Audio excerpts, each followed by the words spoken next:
Okay.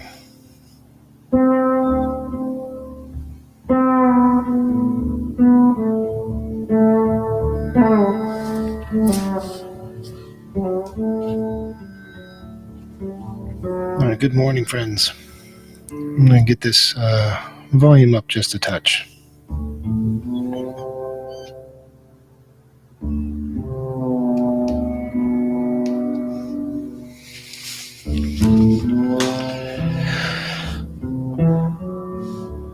All right, welcome to Journey Home Meditation's Morning Sit.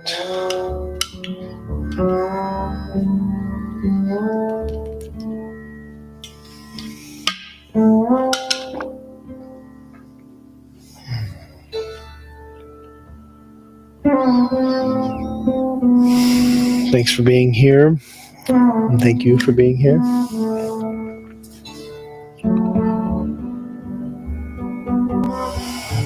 Let's just have a few moments to settle in before we get started. Today we're going to have a little bit of shared breathing practice, and I think we might go right into some contemplation and poetry, but we'll see. We'll see. Maybe we'll meander a bit. But whatever it is that we get ourselves into this morning, I'm just happy to be here to get into it. So take a few moments to settle into your seat, to your body, wherever you are right now. Let's catch our breath.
Begin to adjust your breathing. We're going to breathe in through the nose to the bottom of the belly,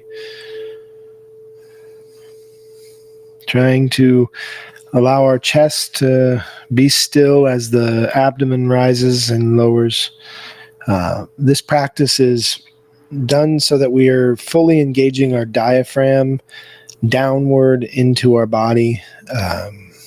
Breathing in through the nose makes the body have to work just a little bit harder to get the breath fully into the body. And in doing this, we're not attempting to create struggle, but we are stretching our internal systems the same way we would stretch our arms wide open for a yawn or bend our back in the morning to stretch our bodies in that way. We're stretching the inside of our systems. And there's a lot of benefits to breathing through the nose and into the abdomen, but the main one that I find is that as I'm breathing in that way, I'm sending a pretty consistent message to my body that I'm in a safe place. I don't need to be prepared to run, to flee, or to fight, or don't have to be on guard. Because those are the messages that we give in subtle ways to our bodies when we breathe through our mouths into our chest. It's just a biological function. It really has very little to do with our thought process or our emotions, but our thought process and our emotions end up being affected on the other end of this. As the body is preparing itself for some sort of an altercation, then it will send adrenaline and cortisol to our bodies. And the small drip of those things in our system kind of put us on edge, keep us alert. And I think that a lot of this comes through as anxiety for us in our days. And it can eventually pattern itself as impatience or the inability to sit and focus for long periods of time, irritability, all of these things. And I noticed this in myself, that when I began the practice of intentionally breathing in a different way, I noticed that over time my body makeup started changing and my emotional state started shifting. So that's why I really promote this practice every day, just because of the way that I've seen it work in my body.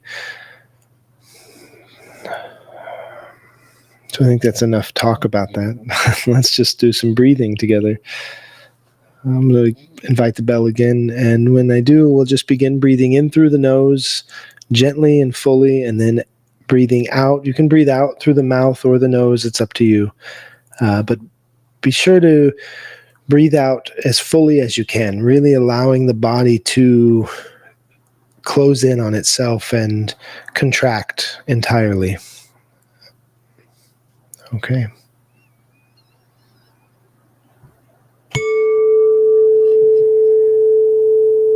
And breathing in.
As you move through the practice, begin to notice where you might have tension or blockages in your body. If you're breathing in and you feel a tightness or a pain somewhere in your back or your chest, it might just be asking you to make the smallest of adjustments in your posture.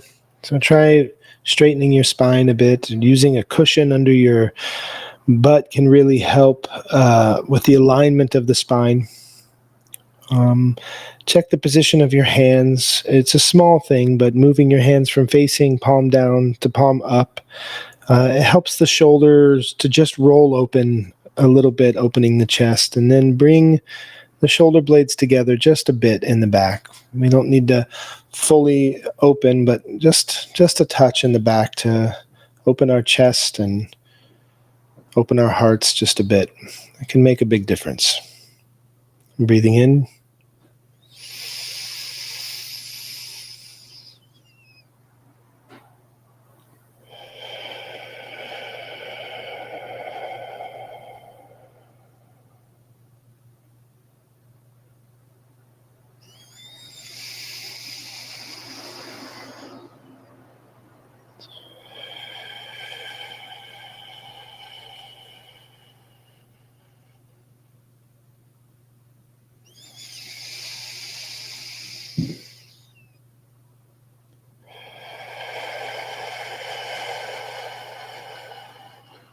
Listen to your body. This is not a practice of pushing through discomfort and pain. I want to distinguish between those two things, though. But if you're feeling like you're getting some signals from the body that you're not sitting in a position that's going to facilitate this practice, then making that adjustment is really important.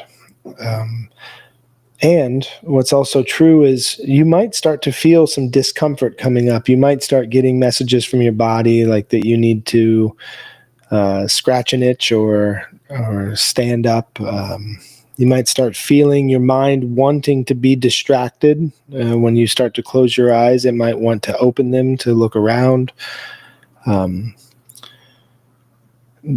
There's a difference in our body's coping mechanisms and our body's signaling. Sometimes our coping mechanisms, when we begin to feel a little discomfort, is to distract, is to find a reason to get up and move, to walk away from a situation, to shut down the mind and focus on something else. We can change subjects when we're in the middle of difficult conversations. All of these are coping mechanisms that we've developed to avoid feeling something that we aren't necessarily believing that we are prepared to feel. We start getting the discomfort of feeling rejection or abandonment, or like we did something wrong, maybe a little guilt or shame or some resentment towards somebody. And our body starts to sense that, and it has maybe a memory and a history of not being so skilled with those conversations or those feelings, so it wants to take us away. That discomfort it's okay to sit through that discomfort. But when you start to feel physical pains in your knees or your hips, your lower back, your chest, your neck, from the way that you're sitting, you don't necessarily need to fight your way through those things. So this is a nonviolent practice. So we want to keep a practice of nonviolence against our body, and recognizing the difference between what is pain and what is emotional discomfort can be really difficult, because our bodies use the exact same pathways to send signals of pain and discomfort. So we might be actually reading our emotional discomfort as physical pain. And it doesn't mean that physical pain isn't real. If you feel pain, it's real. Pain is pain. But being able to step behind the pain to see what is there. Is there injury occurring? Then shift, change, move through. Is there an opening of an old wound? Well, that's something different entirely. Both of them can feel equally as painful and equally as uncomfortable. But when we are opening an old wound, we're actually creating an opportunity for resolution. We are entering into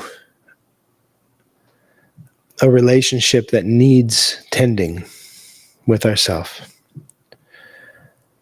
Sometimes we aren't equipped for that in the moment, or we're not in the proper setting or space to necessarily get into that. And that takes a level of tact and grace that we don't always have access to recognize that. But when we're in this practice, sitting safely on our cushions or in our chairs or in our vehicles, wherever you are in this moment, creating just enough safety to dip your toes into that feeling, that experience of, can I sit with this discomfort? Just sit with it. Maybe long enough to recognize its shape or remember its name, whatever it is. And then bring yourself back out of it. This is how we build the internal fortitude to sit with our own pain. And this is going to be invaluable for our relationships, because most of our relationships is having fun between the times when we sit with each other's pain. That's really what it comes down to. I read somewhere that when you enter into a relationship with someone, you enter into a relationship with their entire childhood. I've been thinking about that a lot lately. And the ways in which my entire childhood comes out in the ways that I relate to the people as an adult right now. It's pretty phenomenal. So this practice is the gift that we have to enter into a wholeness with ourselves that will give us an opportunity to be there so much more fully in our relationships. So there's a lot of thank yous that need to be spoken there. There's a lot of gratitude that can be held, even for the pain.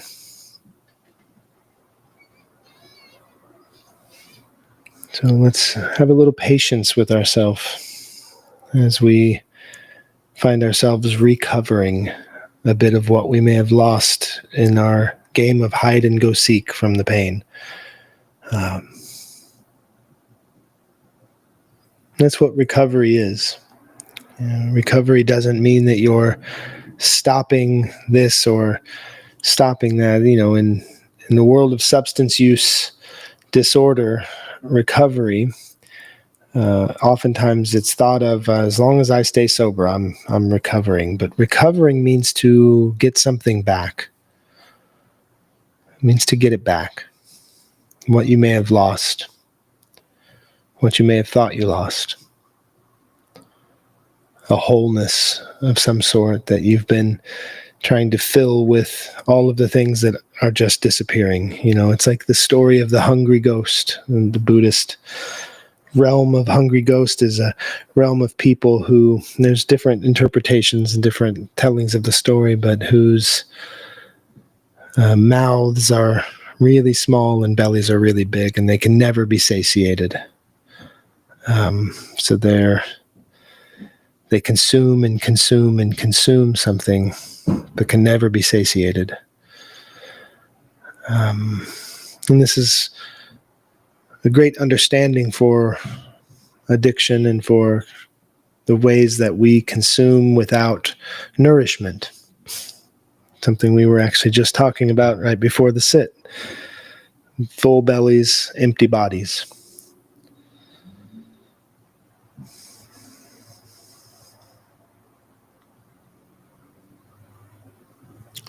But that hole that you have that can't be filled with external things, that's what this practice is coming into a wholeness with the whole and allowing it to be filled with the presence of yourself.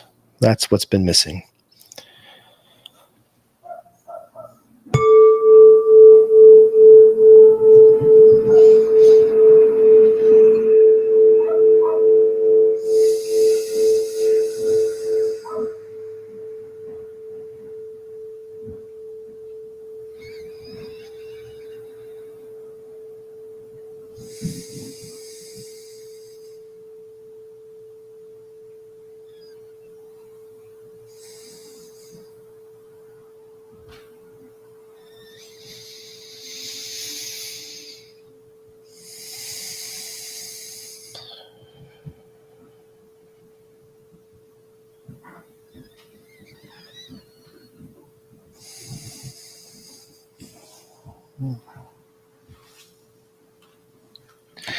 So we're going to continue our practice of working through Bell Hook's phenomenal work, Appalachian Elegy. Bring that up to the camera. We have been discovering over the works of this poem that somehow magically the piece that we work each day has something to do with something that we're experiencing. So, and I'm not reading ahead, so that's always a pleasant surprise when they align. We'll see what today has to offer. This is number 17.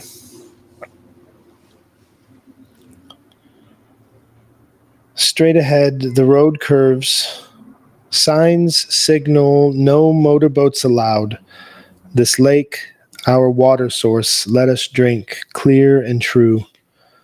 There are swans resting here, magical presence, all reflecting peace.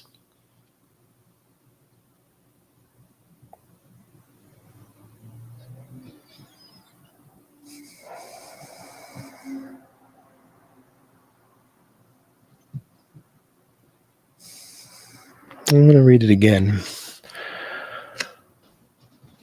Straight ahead, the road curves.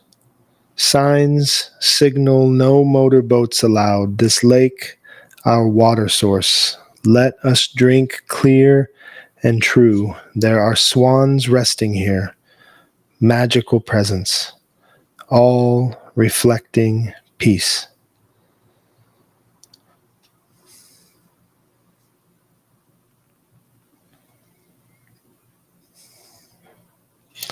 And you can really see what it is the poet is seeing. You know, it's funny, I even have swans tattooed, reflecting swans tattooed on my arm. I see it every day.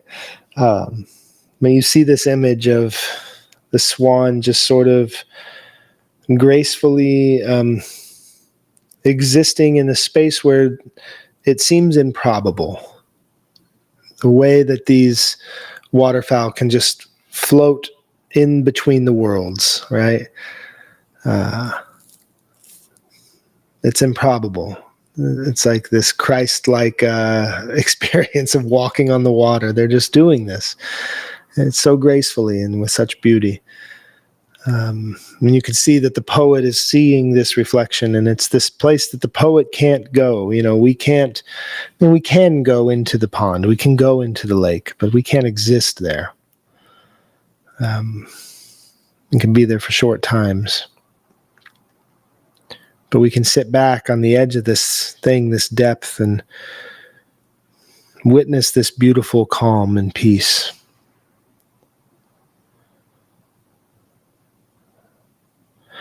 And I love the way that the poet started this off with this like seeming contradiction. Straight ahead, the road curves.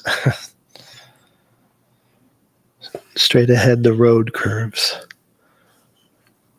Even going straight ahead, we're going to go around and dips and bends, and we're going to be topsy and turvy, and we're going to experience things that we don't see, things we don't see coming. But bringing it back to that recognition, that understanding, you know, when she says this lake, our water source, let us drink clear and true. And then she goes right into talking about what it is that she's seeing, that we're drinking from. What is our source? And she says, all reflecting peace. And that's the question, is the peace the source, or is the peace being reflected because it's us? It's just an interesting relationship that this poet has in this moment, recognizing some boundaries and what's important. And I think for me, that's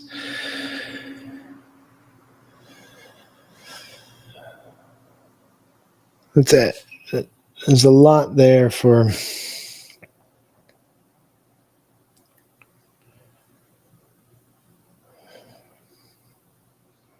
what it is to look for beauty outside of yourself, only to come to an understanding at some point that it's a reflection of peace. It's a reflection. Maybe that's why we struggle and become so insecure when it comes to being loved, because something kind of taps you into that and plugs you in, and it was something you've been looking for, or something that, no, it's not it. It's not something you're looking for. It plugs you into this thing that you can see how beautiful it is. You just forget that it's a reflection. And, the motorboats part of the poem, it's, for me, it's fully about being impatient, creating these ways of moving through our world that are haphazard and damaging. She reminds us, this lake, our water source.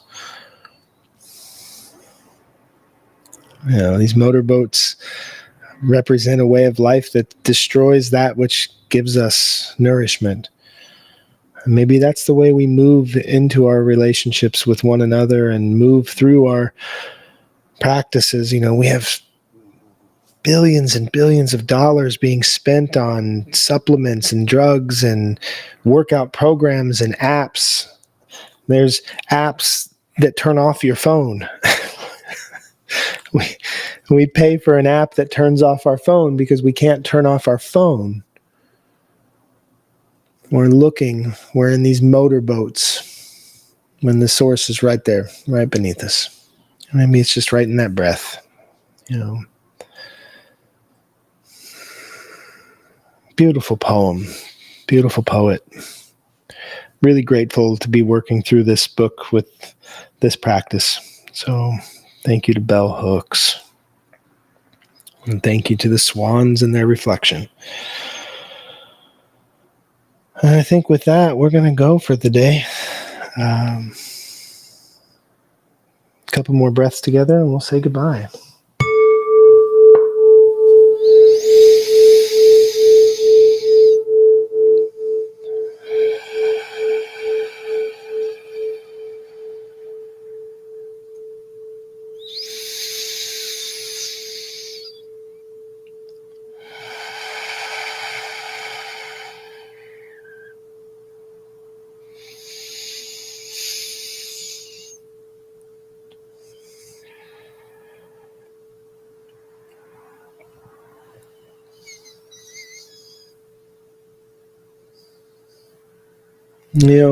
I've been studying a lot of these practices for a number of years, and it seems that whenever I study with a monk who might be from a tradition of Vietnam, or like a Vietnamese Buddhist tradition or Thai Buddhist tradition, they often say at the end of the practice, allow a smile to come to your face. And I always thought, why would I do that? And then over time, I start to recognize, oh yeah, I don't have to necessarily always feel the thing. I don't have to, when I smile, it invites the feeling as well. That's what I'm trying to say. So I find myself wanting to pass that tradition on at the end of the practice. Say, allow a smile to come to your face. But maybe we'll just begin with allow the gratitude to come to your heart and see what happens. Thanks for being here. Hariom.